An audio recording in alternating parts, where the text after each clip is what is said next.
I started out interacting through the Bay Area Institute because I was interested in the interface between ecology and economics. But the more I got involved, the more I realized I was also interested in the parallels, and that's the dimension I want to emphasize today. Do I actually, how do I do that? Okay. So to some extent, I think all of the presentations that we heard in this session deal with protecting society's interests when there's conflict between the short term and the long term, between individuals and groups and societies, or where there's uncertainty about individual interests and trade-offs and what outside options are. In other words, what they would do if they didn't cooperate. So these issues raise a number of challenges that are related to things like discounting, and we heard a good bit about that, for example, in Avinash's talk, the allocation of resources, valuation that John and others talked about, public goods and public bads, and I think everybody talked about those, and for sure, everybody talked about, in part, about cooperation, group formation, group stability, not only in this session, but Kathy's presentation this morning. And there are a whole bunch of questions here. George Pacheco, who's in the audience, and I, and Phil Hammond and Vitor Vasconcelos have been interested in the fact that when you belong to an alliance, you may belong to many alliances. Those alliances are overlapping and they're not identical. And so this non-hierarchical nature of the system, I think, makes things interesting.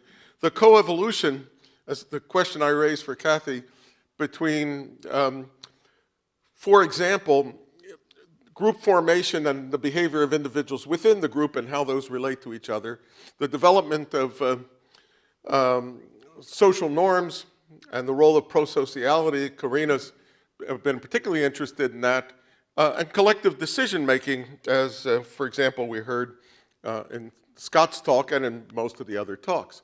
And in all of it, I'm going to show this slide twice, basically, because in all of these phenomena have parallels in evolutionary biology. A lot of the questions that you'll find in Adam Smith parallel questions that Darwin raised in his book. So I think the two fields can learn a great deal from each other. And Ken Arrow pointed out that the parallels, at least, it doesn't work for evolutionary biology, the parallels between ecology and economics are not surprising. Both words start with eco for the same reason. And what are some of those parallels between fields? Well, one of them is what in evolutionary biology would be called life history theory, and it's very close to Becker's dynasty theory and other approaches. In other words, how do you understand the optimal allocation of resources during the lifetime of an individual and in terms of how much is left or invested in future generations? One of my favorite papers was one that Arrow and I wrote on this. In terms of cooperation and altruism, even Darwin was puzzled by how altruism and cooperation arise, and how and whether the collective good could be maintained through cooperative arrangements.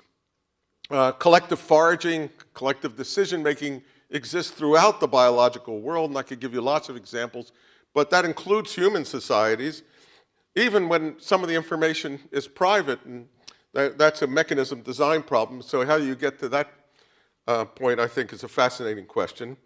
The trade-off between exploration and exploitation, it's a central issue in behavioral ecology, but also in economics, including what would be optimal search strategies. And one last example, systemic risk, the interconnectedness of the system. In 2008, just before the collapse of the markets, Bob May and George Sugihara and I wrote a paper. It was called Ecology for Bankers, in which we pointed out we were humble ecologists, but it seems to us that when ecological systems are as interconnected as the banking system is, this is a warning sign for collapse. We wrote, who knows, for instance, how the present concern over subprime loans will pan out. So I wish I had read this paper and not just written it and done something about it. But anyway, it's made us all very popular with investment firms and things. Public goods problem are of particular interest to me. They are widespread both in the socioeconomic situation but also in ecological context, and they share a lot of common features. Let me give just a couple of examples from biology. Tumor growth is obviously a breakdown of a public good, where the cells begin to proliferate, even though it's bad for the organism as a whole. Turns out that, and we're trying to exploit that, tumor cells themselves produce cytokines and other substances that are crucial for the growth of the tumor. So my colleague, David Dingley, together with George and Karina Tarnita and I, have been interested in utilizing this. David has engineered cells that don't produce those cytokines, and we're hoping to use game theoretic techniques to understand how to get them to proliferate. Nitrogen fixation is another example. Plants have to transform nitrogen from the air into usable form through partnerships, through mycorrhizae and things of that sort. And but if I'm sitting next to a plant that's fixing nitrogen and dropping its leaves on the ground, I can steal that. So it's a public good. There are lots of other examples. The production of antibiotics by bacteria and plants alike. And in terms of collective behavior, groups of individuals, what is that saying? 5, yeah, I won't take that long. From bacteria and cellular slime molds to bird flocks and fish schools to human societies engage in collective behavior. I don't know if this, can you run that video? Or I think he doesn't have the, so here. These are starlings over Rome, and they actually move.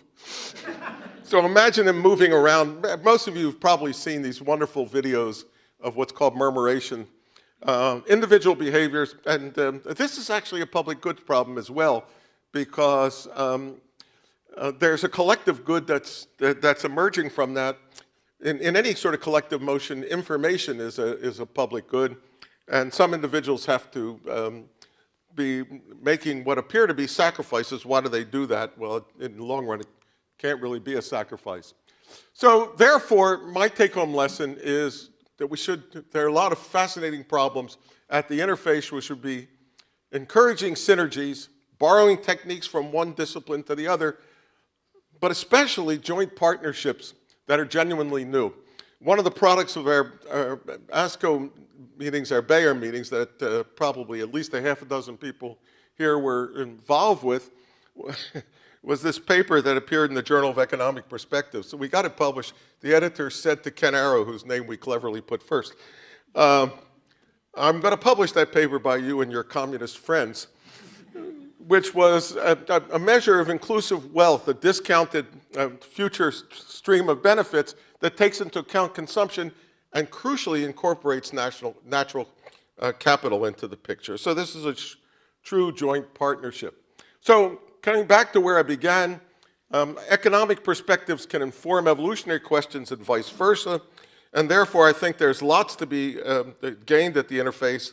A couple of examples: game theory, which we've heard a lot about in this session, informs research in evolutionary biology on things like mutualism and the evolution of multicellularity, but as well as international approaches to climate change. Theories of cooperation of interest in both disciplines, obviously. The study of social norms, that's a true interdisciplinary enterprise and one that a number of us have been working on for a while. The Bayer Institute, which motivated this meeting, has fostered these sorts of cross-disciplinary partnerships and the exploration of issues that ought to be of interest to both disciplines, and I just hope that this meeting will provide an additional stimulus. So that's all. Thanks.